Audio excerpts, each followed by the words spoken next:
Shalom. Horas bagi kita Bapak Ibu Saudara-saudari yang dikasihi oleh Tuhan Yesus Kristus. Selamat pagi, salam sehat. Berjumpa kembali dengan saya dalam acara Jepek Alai Marimpola. Sebelum saya menyampaikan firman Tuhan, terlebih dahulu kita berdoa. Bapa di dalam surga, kami bersyukur buat kasih karunia Tuhan yang menyertai kami, sehingga kami beroleh kesehatan sampai pada pagi hari ini. Tuhan, kami mau mendengarkan firman-Mu. Buka hati dan pikiran kami, agar firman-Mu dapat berakar, bertumbuh dan berbuah di dalam kehidupan kami. Dalam nama Tuhan Yesus Kristus kami berdoa dan mengucap syukur kiranya kehendak-Mu yang terjadi. Amin. Bapak Ibu Saudara-saudari yang dikasihi oleh Tuhan Yesus Kristus, firman Tuhan yang ditetapkan untuk kita pada hari ini Kamis tanggal 18 Maret 2021 yang tertulis dalam Matius pasal yang ketiga ayat yang ke-8. Demikian bunyi firman Tuhan. Jadi hasilkanlah buah yang sesuai dengan pertobatan. Demikian bunyi firman Tuhan. Bapak Ibu Saudara-saudari yang dikasihi oleh Tuhan Yesus Kristus, tampil Yohanes menyatakan, memproklamirkan supaya mereka bertobat karena kerajaan surga sudah dekat. Maka datanglah dari berbagai Yerusalem, yaitu dari seluruh Yudea dan dari seluruh daerah di sekitar Yordan ke sungai Yordan, melihat Yohanes menyatakan pertobatan itu, sampai pada dia mengatakan, jadi hasilkanlah buah yang sesuai dengan pertobatan. Yohanes mau menyatakan kepada mereka yang datang ketika itu, supaya mereka mau datang dibaptis dan meninggalkan perilaku, tindakan, kehidupan yang tidak sesuai dengan kehendak Tuhan. Dan pada ketika itu juga datang orang Farisi dan Sadusi, yang dimana Yohanes mengatakan, hai kamu keturunan ular beludak. Bapak Ibu Saudara-saudari yang dikasihi oleh Tuhan Yesus Kristus, artinya bahwa benar-benar menyatakan diri mau meninggalkan perilaku yang buruk. Untuk itu dalam kehidupan kita, apakah pertobatan itu? Pertobatan itu bukan berarti kita berubah ke arah yang baik, berubah ke arah yang buruk. Pertobatan itu adalah berubah dari arah yang buruk ke arah yang baik, bermetamorfosis, bertransformasi hidup kita ke jalan yang benar, jalan yang ditunjukkan Tuhan. Maka semua totalitas hidup kita serahkan, kita robah untuk melakukan sesuatu yang berguna, berkualitas. Bertobat bukan berarti kita hidup statis berjalan di tempat, tidak ada pergerakan, tetapi bertobat, berubah secara dinamis, bergerak hidup kita ke jalan Tuhan yang diberikan Tuhan dalam hidup kita. Hasil daripada pertobatan itu dikatakan, jadi hasilkanlah buah yang sesuai dengan pertobatan. Hasilkan buah.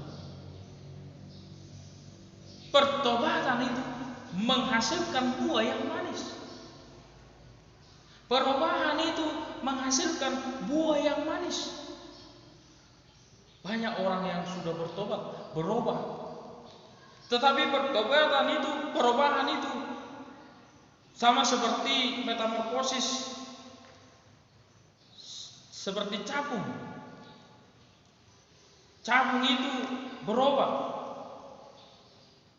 menjadi larva dan berubah kembali menjadi capung, dan dia tidak mau lagi kembali dan hidup di air. Kalau dia kembali kepada asalnya, dia akan mati. Demikian juga hidup kita. Kalau kita kembali kepada kehidupan yang lama, di mana perbuatan-perbuatan yang tidak sesuai dengan kehendak Tuhan, misalnya kehidupan kita dulu, kita adalah orang yang bandel, orang yang nakal, orang yang suka berbuat keonaran, tetapi kita berubah. Kalau kita kembali lagi ke perilaku itu, maka apa yang terjadi? Kita kembali perubahan hidup kita ke jalan yang benar. Apakah kita mau bertobat meninggalkan perilaku-perilaku yang buruk itu? Sebagai orang yang sudah diselamatkan oleh Tuhan, tentunya kita harus meninggalkan sifat tindakan yang buruk. Bagaimana caranya? Kita harus mempunyai niat dan minta pertolongan, tuntunan Roh Kudus yang merubah totalitas hidup kita jalan yang benar. Buah dari perubahan itu pasti berbuah manis. Banyak orang yang menyaksikan dalam hidupnya, ketika dia berubah dari perilaku yang buruk itu, dia menghasilkan kehidupan yang berkualitas, menjadi berkat bagi sesamanya. Tetapi ketika dia tidak mau berubah, tidak mau mengubah jalan hidupnya, dia akan statis terus hidupnya dalam kegelapan, dan pada suatu ketika dia akan terjerumus kepada jurang kematian. Berubahlah kita, bertobatlah, buahkanlah hasil dari yang manis dari perubahan. Dalam UGD nomor 672 dikatakan, tunggu dang situ ulau muato di pasah hata tuh dangadong betiki marna lebatahe ngolumi baen tiruan toto sai patu pamai alani Tuhani soma kirim balos na tuho debata marni danani ulani manang nadong parkueni. Kalau kita artikan buku ende itu, kita dituntun banyak pekerjaan kita yang harus kita lakukan. Tidak ada lagi waktu kita untuk bermain-main. Mari kita melakukan yang terbaik. Mari kita rubah hidup kita sekarang. Jangan menunggu. Tunggu dulu ini, tunggu tahun depan, tunggu bulan depan, tunggu hari esok. Tidak ada waktu kita untuk menunggu pertobatan itu. Di mana kita pada saat ini lakukan pertobatan itu, lakukan perubahan itu. Jangan tunggu sampai esok. Kita tidak tahu apa yang terjadi pada hari esok. Apa yang dapat kita lakukan sekarang, lakukanlah yang terbaik, yang berkualitas dalam hidup kita, bukan melakukan yang tidak berkualitas sehingga hidup kita menjadi berkah.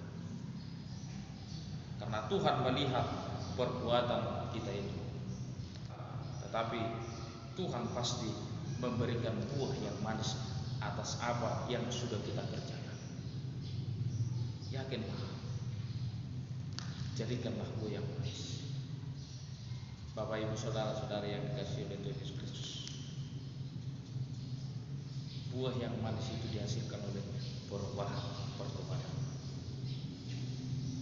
Berjalan ke arah yang lebih baik, Tuhan menyertai kita. Mari bertobat, buahkan hasil yang manis. Tuhan Yesus memberkati. Kita berdoa. Bapa di dalam surga, kami bersyukur buat firman-Mu yang telah kami dengarkan. Menjadikan hidup kami bertobat. Dari pertobatan itu akan menghasilkan buah yang manis. Biarlah Tuhan, kami mau berubah, dituntun oleh Roh Kudus, agar kami melakukan yang sesuai dengan kehendak. Kuatkan kami Tuhan, tuntun kami Tuhan, berkati kami, sehingga hidup kami menjadi berkualitas, bermanfaat bagi sesama kami. Di dalam nama Tuhan Yesus Kristus kami berdoa dan berdoa.